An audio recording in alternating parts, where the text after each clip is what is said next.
Between 2004 and 2010, Clinton Portis was one of the most beloved players in Washington Redskins history. Nearly 10,000 career rushing yards, 2 Pro Bowls, and the press conferences. Nobody who covered the NFL in that era has forgotten the press conferences. He would show up in full costume, Sheriff Gonna Getcha, Doctor I Don't Know, Dollar Bill, 12 different characters across one season. The league had never seen anything like it. Fans loved it. Media loved it. He was joyful, creative, and completely himself in an industry that usually breaks those qualities out of people. He earned $43 million in his NFL career. December 2021. Federal Courthouse, Eastern District of Virginia. Clinton Portis was indicted by the United States government on charges of conspiracy to commit healthcare fraud, specifically defrauding the Gene Upshaw NFL Player Health Reimbursement Account Plan, the fund created to pay for medical care for former NFL players. Players exactly like him. In 2022, he pleaded guilty. 6 months in federal prison. On the surface, this is every story about athlete greed you think you already understand. A man who earned a fortune, $43 million, who still found a way to steal from his own people. Confirmation of everything people already quietly believed.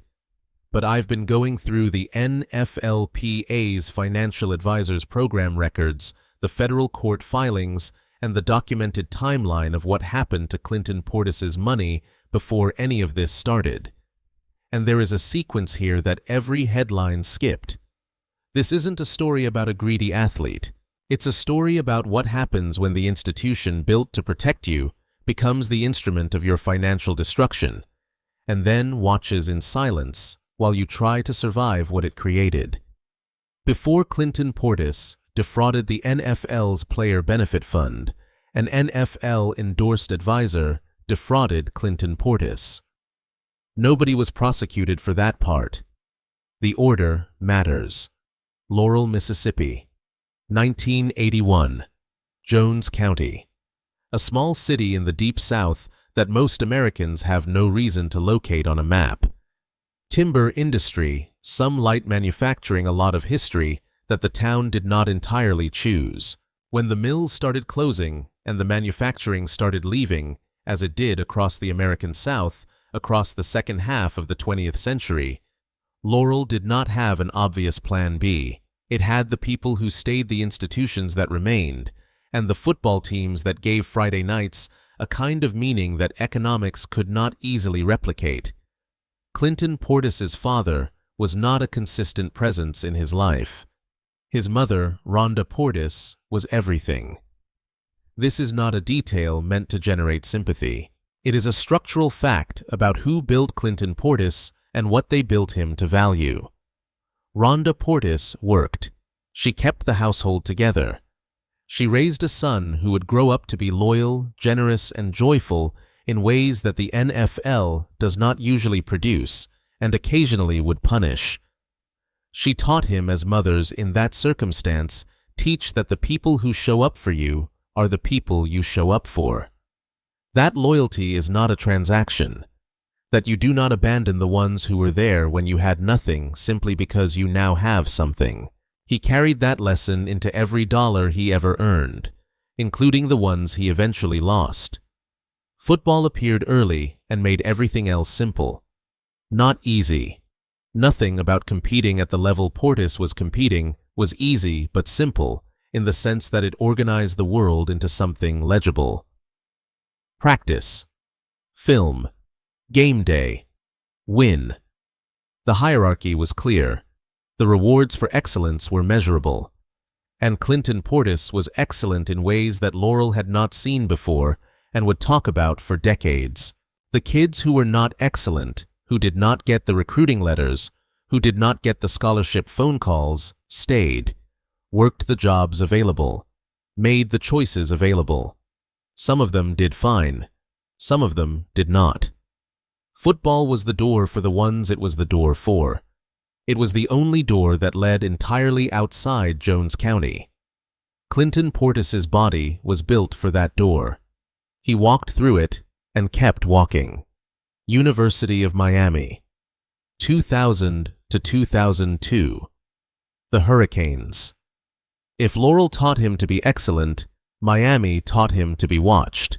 The program was a national powerhouse top 5 recruiting class professional development pipeline, a culture of confidence that occasionally crossed into arrogance, but produced results with enough regularity that people chose not to examine the distinction too carefully.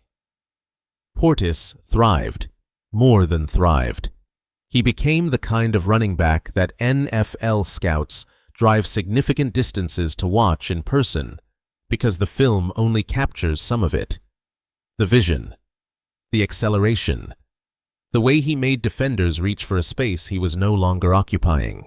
He also developed something else at Miami that the scouting reports did not measure: a personality, an expressiveness, a willingness to be entirely and publicly himself in an industry that tends to sand those qualities down. The press conference characters did not emerge from nowhere. They emerged from a person who had always been creative and playful, and decided at some point that those qualities belonged in the room too, not just the touchdowns. In 2002, the Denver Broncos selected him in the second round of the NFL draft. Pick 51, not the number 1 selection, not the Radio City Hall moment, not the largest rookie contract in history. But before he signed someone from the team or the union, or both mentioned something he would remember. The NFLPA had a program. If he ever needed a financial advisor, the Players Association had vetted and approved a list of people. These were not random names. These were individuals the union had evaluated. The institution that existed to represent him had done the work of finding advisors players could trust. He filed that information away. He would need it eventually. He believed it would protect him when he did. That belief, placed in exactly the right institution, following exactly the right process, was the longest fuse of the story you are about to hear. Rookie season. Denver Broncos. 2002. Clinton Portis rushed for 1,508 yards. That number put him in the top 5 for rookie rushing performance in NFL history at the time.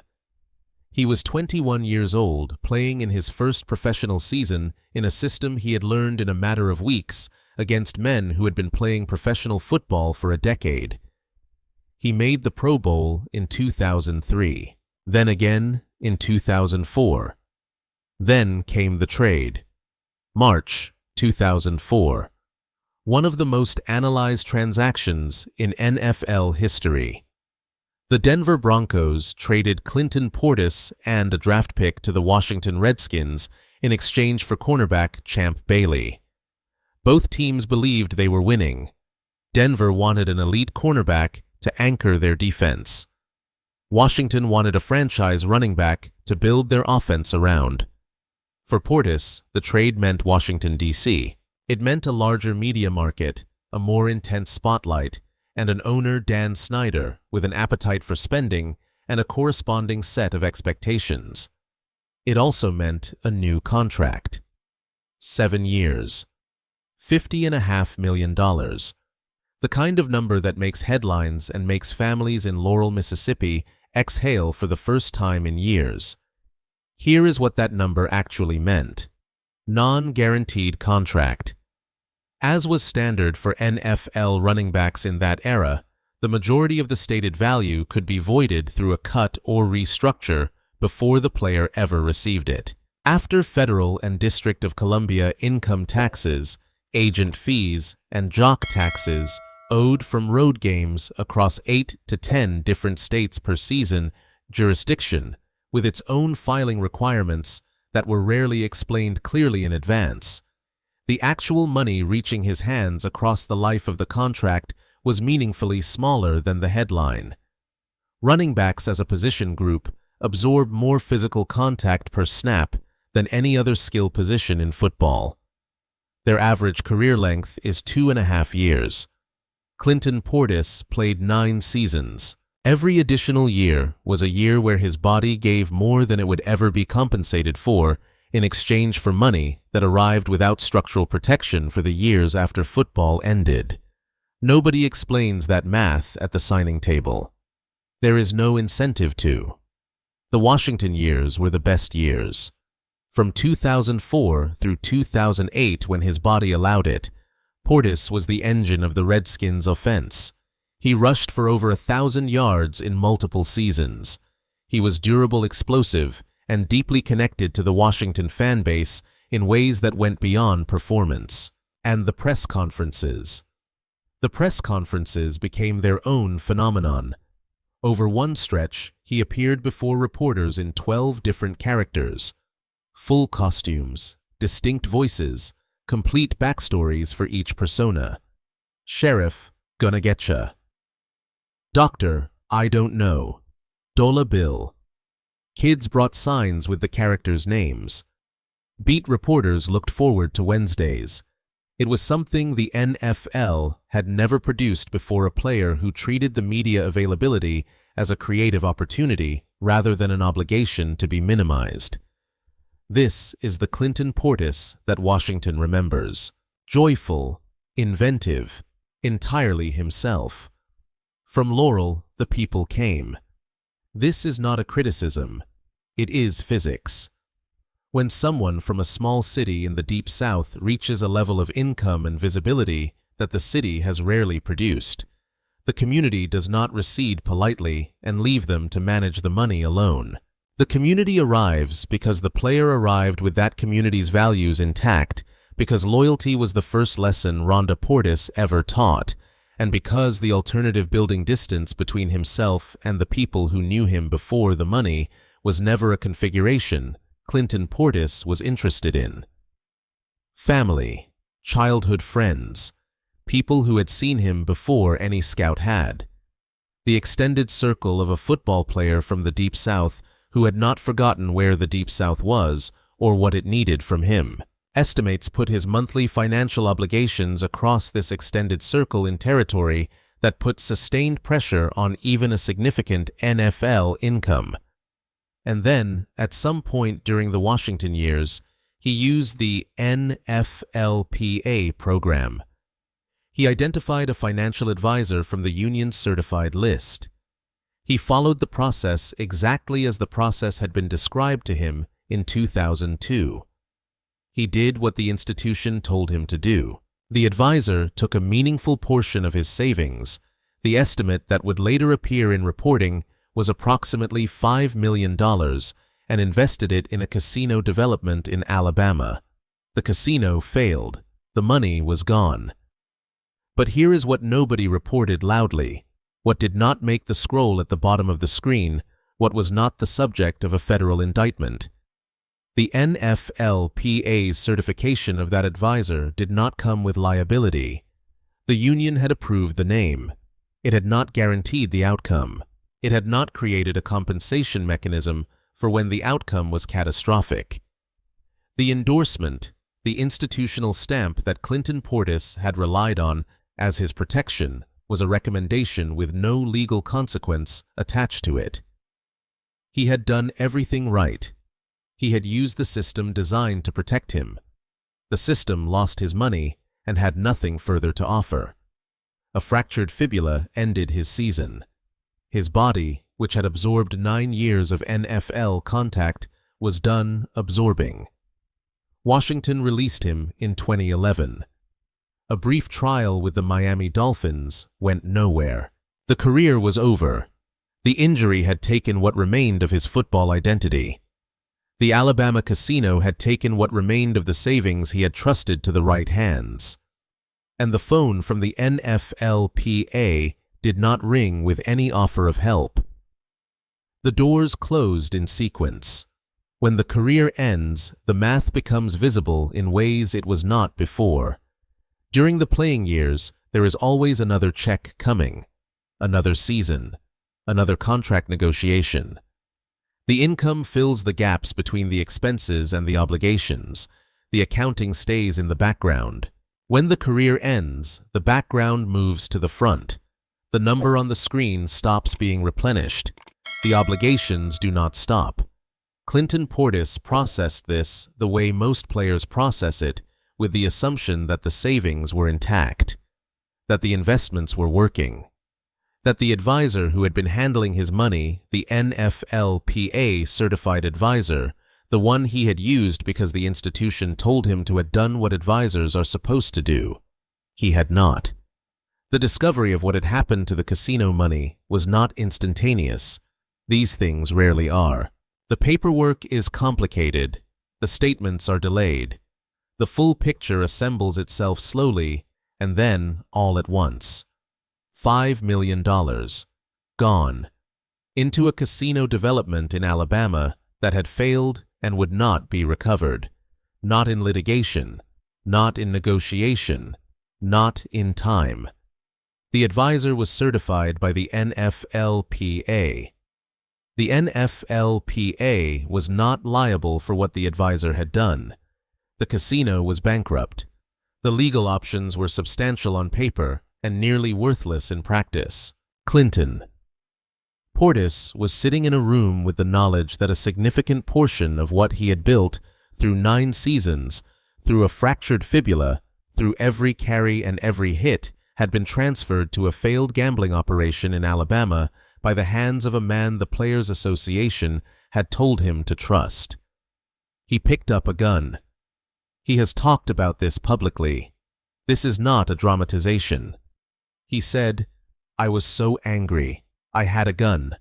I was ready to go find those people. I was that close." He put the gun down. No one on the other side of that decision was waiting with an alternative. The NFLPA Financial Advisors Program was designed with a reasonable premise. NFL players are young, often financially unsophisticated, and targeted by predatory advisors. The union would vet a list of financial professionals and maintain a registry. Players using that registry would have a measure of protection they could not easily obtain on their own. The premise was reasonable. The execution had a critical design flaw. Certification established initial eligibility. It did not create ongoing monitoring of advisor conduct. It did not create liability for bad outcomes. And it did not create any compensation mechanism for players who followed the program exactly as intended and still lost their money. The certification stamp told Clinton Portis, "This person has been evaluated." It did not tell him, "If this person destroys your savings, we will make you whole." Those are two very different promises. Only one of them was ever made. The advisor who managed his money, who placed it in the Alabama casino development without adequate disclosure or oversight, operated under the NFLPA's endorsement. When the money was gone, the endorsement remained, and the accountability did not follow it anywhere. Scottie Pippen was robbed by a financial advisor, and the story was told with sympathy.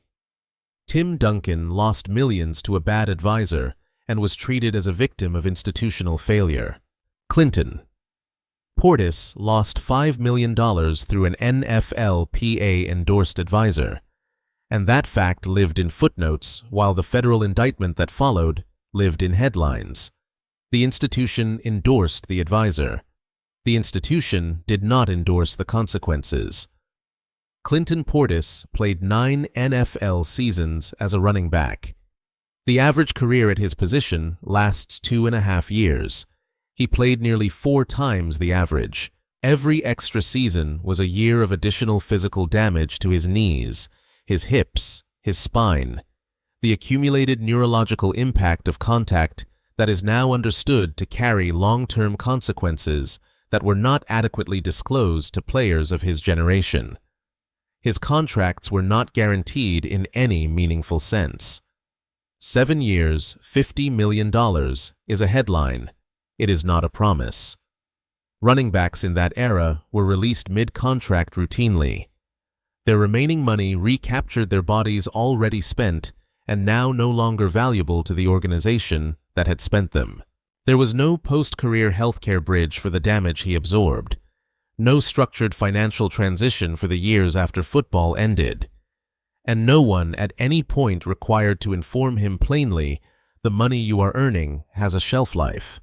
The body you are using does not regenerate, and the savings you are building need protection that this contract structure cannot provide on its own. The contract gave the appearance of wealth. The structure underneath it was built for the team's flexibility, not the player's future. After the money was confirmed gone, the options were 1. Sue the advisor. If the advisor had inadequate assets, the judgment is a document with no financial value. 2. File a complaint with the NFLPA. The union's program had no liability provision. They could investigate. They could remove the advisor from the list. They could not return $5 million. 3. Pursue criminal charges. Financial fraud prosecution requires proof of specific criminal intent beyond a reasonable doubt. The threshold is high. The timeline is long. The outcome is uncertain even when the facts seem clear. 3 doors. 3 ways to spend money on lawyers. No path that reliably ends with the $5 million back in his account. He stood in front of those closed doors with a gun he had already decided not to use. The system had nothing further to offer. In December 2021, the United States Department of Justice indicted Clinton Portis, along with several other former NFL players, for conspiracy to commit healthcare fraud against the Gene Upshaw NFL Player Health Reimbursement Account Plan. The charges were accurate. The guilty plea was accurate. The sentence 6 months in federal prison, 3 years of supervised release, $99,000 in restitution was the documented outcome of documented conduct. What the prosecution framework did not contain the causal chain. A federal court examined what Clinton Portis did in 2017, 2018, and 2019. It did not examine with equivalent institutional force what was done to Clinton Portis in 2011, 2012, and 2013. It did not build a prosecutable case around the advisor who took his $5 million through a program the NFLPA had certified. It did not ask as a matter of federal interest why a man who had earned $43 million needed to submit false medical equipment claims for amounts in the tens of thousands. The answer to that question is not complicated. But the answer to that question implicates an institution more powerful than Clinton Portis, with better lawyers and with the resources to ensure that the sequence of events begins wherever is most convenient for the telling. The sequence began at his indictment. The part before it became a footnote. The real rock bottom is not 6 months in a federal facility. The real rock bottom is what was lost that cannot be quantified in sentencing guidelines. Clinton Portis, the man who made 12 characters because he was full of joy and creativity and could not contain it, is now introduced when he is introduced with a clause. The clause contains the word convicted. The press conferences are not the first thing mentioned. The fraud is, and there is no number of years served, no supervised release period completed, no amount of restitution paid that repositions which fact leads and which fact follows. He put the gun down. The system gave him nothing for that choice. And then, when he made a different choice in a different desperate moment, the system found its voice. So what is the dark reality of Clinton Portis's story? It is not that he was greedy. A man who earned $43 million committing healthcare fraud for tens of thousands of dollars is not a picture of greed.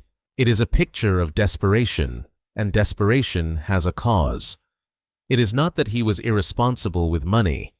He used the approved system. He followed the institutional process. He trusted the entity that told him it had done the vetting so that he would not have to. If using the NFLPA's certified advisor list is irresponsibility, the word has lost its meaning. And it is not that he is a man without integrity. The man who put the gun down, who chose in his angriest and most abandoned moment not to do the unrecoverable thing, made more of an ethical choice in that moment than most people are ever called to make. Nobody acknowledged that choice.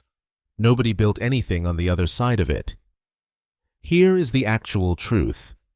Clinton Portis was financially destroyed by an institution that endorsed his destruction without accepting responsibility for it.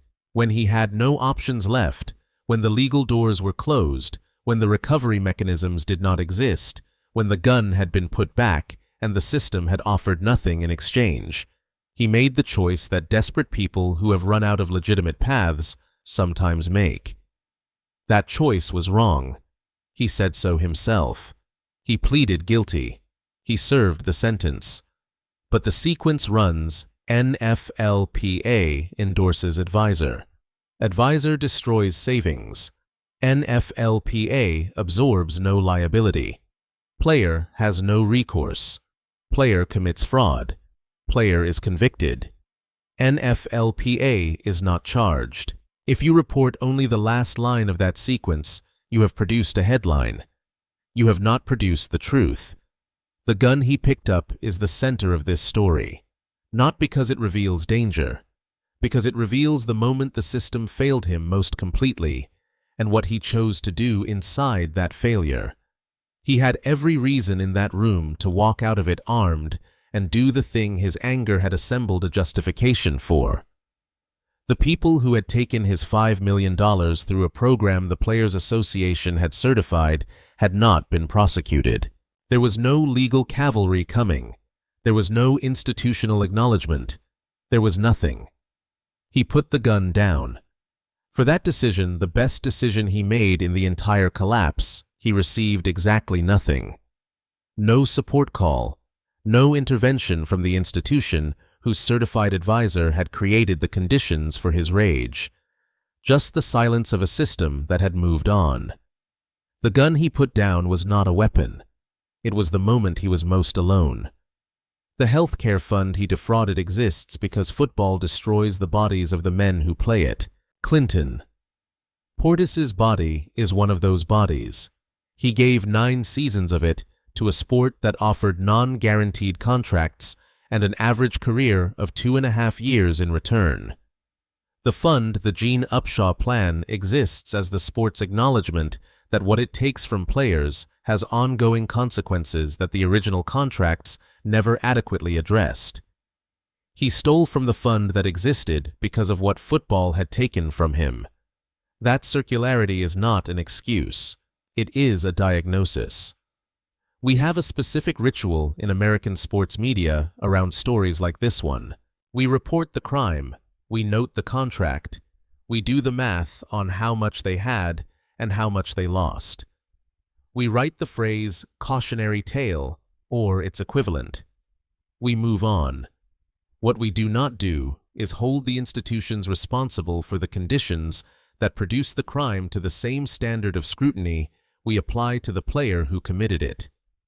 The NFLPA's Financial Advisors Program failed Clinton Portis in a way that is documented specific and consequential. The response from the institution was not a federal indictment. It was not 6 months of incarceration. The response was silence, and then eventually some program reforms that arrived too late for the players. The program had already failed.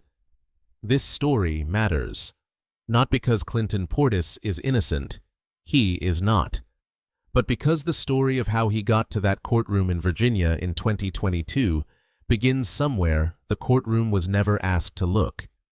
And if we only tell the part the courtroom examined, we have told the most convenient version, not the complete one. Clinton Portis is 44 years old. He lives in the Washington, D.C. and Florida area. He has completed his 6 months of federal incarceration and is in his supervised release period. He appears in sports media podcasts, commentary, the occasional interview. He talks about football with the fluency of someone who spent his life studying it. He talks about what happened with the clarity of someone who has had time to understand the sequence and is no longer willing to carry the entire weight of it as a personal failing. Rhonda Portis is still there. That has not changed. His body carries what 9 years of professional football does to a body. He has spoken publicly about neurological symptoms consistent with long-term contact exposure. The fund created to address precisely those symptoms is one he can no longer make claims against in the normal way. The press conference characters are gone. The joy they represented is still somewhere in him. The conditions that produced that joy, stability, income, football, a team that needed what he had, those are gone. He put the gun down. He served the time. He is still explaining to anyone who will listen that the story did not start where the headline said it started. The order matters. It always did. Nobody wanted to print that part.